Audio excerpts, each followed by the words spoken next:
আসসালামু আলাইকুম, সবাইকে স্বাগত জানাচ্ছি আওয়ার শেরফে। আমরা আজকে এসেছি শেরপুর ডিস্ট্রিক্ট। এখানে বৃক্ষরোপণ অভিযান ও বৃক্ষ মেলা 2025 চলছে। গতকাল 13ই জুলাই মান্নাবাদ জেলা প্রশাসক তরফদার মাহবুবুর রহমান স্যার এই মেলার উদ্বোধন করেছে।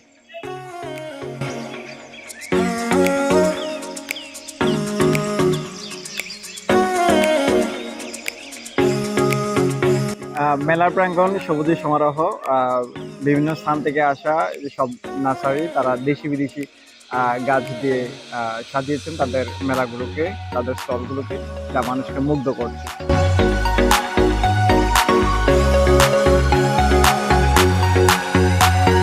এখানে আপনি পাচ্ছেন ফলজ বনজ ফলজ এখানে আপনি পাচ্ছেন ফলজ বনজ ঔষধি সহ নানা রকম গাছ। এর মধ্যে আমাদের যে দেশি গাছ আম কাঁঠাল সহ বিভিন্ন ধরনের বিদেশি গাছ, যেমন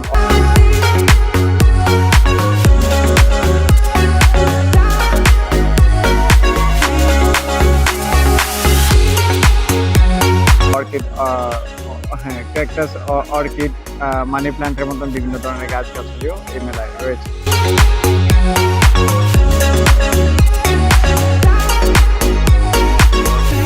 মেলার প্রতিটি কোণায় মানুষের স্বতঃস্ফূর্ত অংশগ্রহণ, মানুষের আনাগোনা মুগ্ধ করছে।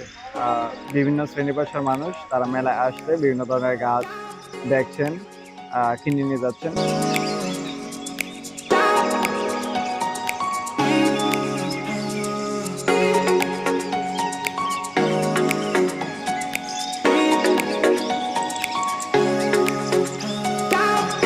প্রতিটি স্টলেই যে বিভিন্ন রকমের গাছগাছালি, যা একজন বৃক্ষপ্রেমী হিসাবে আপনাকে মুগ্ধ করবে।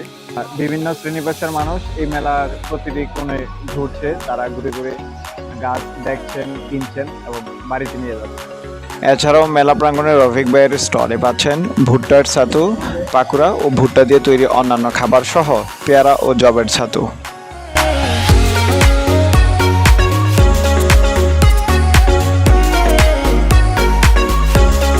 বছর বছর এমন একটা আয়োজন আসলে সত্যি দরকার। তার কারণ হচ্ছে এই যে মেলাকে কেন্দ্র করে বিভিন্ন শ্রেণী পেশার মানুষ তাদের পরিবার নিয়ে এখানে আসছেন এবং তারা দেখছেন, কিনছেন আর পছন্দের গাছগুলোকে তারা বাড়িতে নিয়ে যাচ্ছেন। তো আপনারা যারা এখনো মেলায় আসেননি তারা মেলায় আসুন এবং পছন্দের গাছ নিয়ে বাড়ির আঙ্গিনা ভরিয়ে ফেলুন। আবারও দেখা হবে অন্য কোনো ভিডিও নিয়ে, অন্য কোনো জায়গায়। সে পর্যন্ত ভালো থাকুন।